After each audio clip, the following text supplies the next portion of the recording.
Hi friends, కల్కి cinema చూసిన తర్వాత మనందరికీ ఒక సందేహం వస్తుంది. కల్కి సినిమాలో చూపించినట్లు అసలు శంపలా ఉందా అని.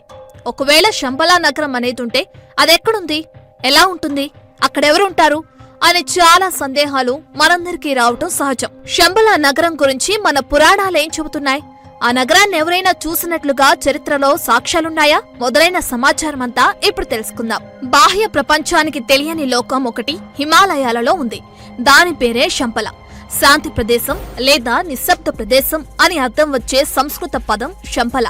బౌద్ధ మతంలో కాలచక్ర తంత్రం లాంటి పురాతన గ్రంథాలలో దీని గురించి చెప్పబడింది.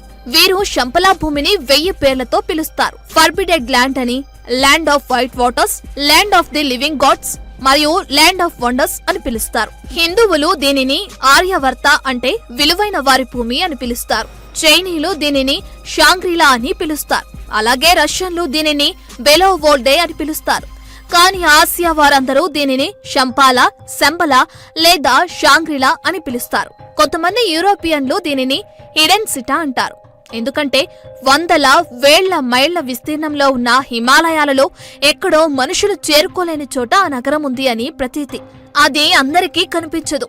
అది కనిపించాలన్నా, చేరుకోవాలి అన్నా ఎంతో శ్రమించాలి. మానసికంగా, శారీరకంగా కష్టపడాలి. ఆ నగరాన్ని వీక్షించాలంటే అంతో ఇంతో యోగం కూడా ఉండాలని, ఎవరికి పడితే వారికి కనిపించదు అని అంటారు.